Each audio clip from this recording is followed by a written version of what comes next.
Nahuli ng mga opisyal ng Bureau of Immigration o BI si alias Andy matapos mahuling nagpapanggap bilang kaibigan ng dalawang babae upang makalabas sila ng bansa patungong Cambodia. Nadiskubre sa investigasyon ang mga biktima ay inalok ng trabaho sa isang scam hub sa Cambodia at nakakuha ng peking papeles mula sa isang contact sa Facebook. Kinumpirma ng ayakat na ito na ang ika-13 kaso ng pagkakaaresto ng human trafficker ngayong taon. Patunay ng pinaigting ng kampanya laban sa illegal recruitment at trafficking. Samantala, higit 600 na mga lisensya ng mga driver ng bus at public utility vehicle ang sinuspende ng Department of Transportation o DOTR, bunsod ng pagkakasangkot sa mga aksidente at paggamit ng iligal na droga nitong Semana Santa.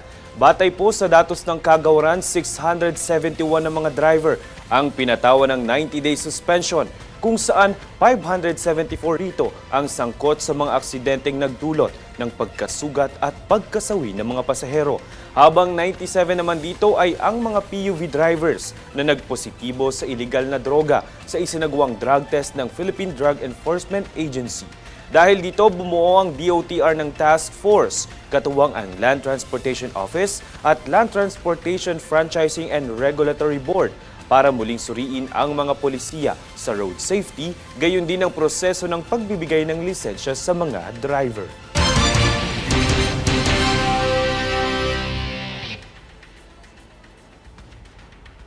Tinalakay naman sa Senado ang suicide cases ng mga OFW sa Hong Kong at kung ano ang ilang kaukulang aksyon sa pagresolba nito. Tunghayan ang ulat ni Princess Castro. Pagkalubog sa utang at problema sa love life. Ilan lamang yan sa mga nakikitang dahilan ng Department of Migrant Workers o DMW at Overseas Workers Welfare Administration o OWA sa kaso ng suicide ng ilang overseas Filipino workers o OFWs sa Hong Kong. Ito ay batay sa salaysay ni DMW Secretary Hans Leo Cacdac at OWA Administrator Arnaldo Ignacio sa pagdinig ng Migrant Workers Committee na pinamumunuan ni Senator Raffy Tulfo nitong Miyerkules.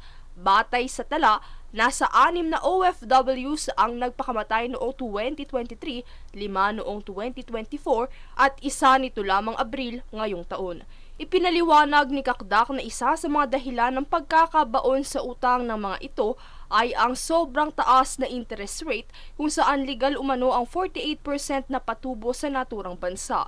Bukod dito ay may ilang kaso rin ng modus ang nagaganap sa pagitan ng mga agent at loan company na nagdudulot ng harassment sa mga debtor.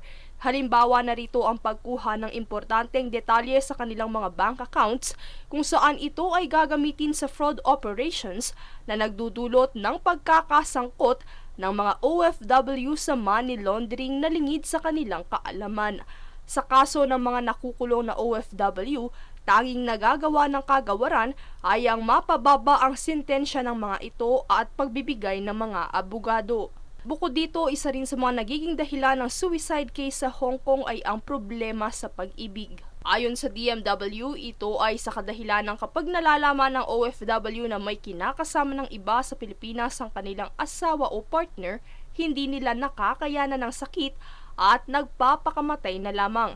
Kaya naman isa sa mga inilunsad na programa ng OWA ay ang Kabayan Hotline 1348 na layong magbigay advice at safe space sa mga kabayan natin abroad na liban sa kanilang pamilya, sila ay may makakausap upang paglabasan ng kanilang mga problema at kalungkutan. At upang mas marami pa ang mapagserbisyuhan nito, sinabi ni Ignacio na layo nilang i-expand ang call center hotline para sa mga kabayan natin abroad. Sanib puwersa na ho ito, DMW, OWA, joint call center. Maiseserbisyohan na ho rin natin sa aspetong monitoring, yung matagal ninyo ng advocacy yasen. Lubos namang ikinatuwa ni Senator Tulfo ang naturang aksyon na ito ng mga ahensya. Princess Castro nag-uulat para sa Golden Nation Network.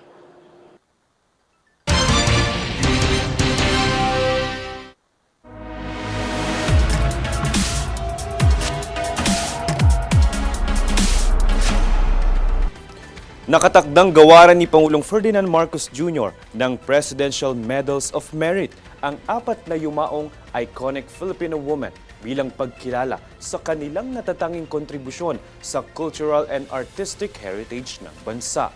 Gagawaran ng Presidential Award sa May 4 sina Queen of Filipino Cinema Gloria Romero, Asia's Queen of Songs Pilita Corrales, internationally acclaimed chef and restaurateur Margarita Flores, at ang kamakailang yumao na si National Artist for Film at Superstar Nora Honor.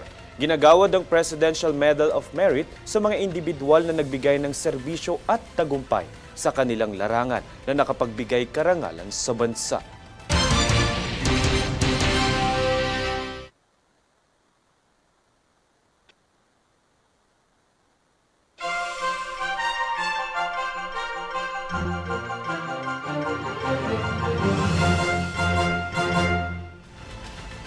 Samantala, 150 katao ang sugatan. Ito'y matapos na yanigin ng magnitude 6.2 na lindol ang Istanbul sa Turkey. Ang mga sugatan ay dinala sa ospital matapos tangkaing tumalon sa mga gusali habang nangyayari ang lindol. Wala namang gaanong ulat ng lubhang pagkasira ng mga gusali at infrastruktura. Sa kasalukuyan ay wala pang datos kung may mga Pinoy na apektado sa naturang lindol. At narito ang recap ng mga nagbabagang balita ngayon. Sa ulo ng mga balita, mga bakwit ng Bulkang Kanlaon sa evacuation centers boboto.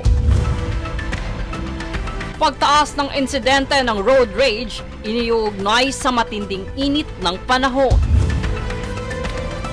PBBM nagdeklara ng period of national mourning kaugnay ng pagpanaw ni Pope Francis. PNP kinundena ang insidente ng pamamaril sa alkalde ng Cagayan.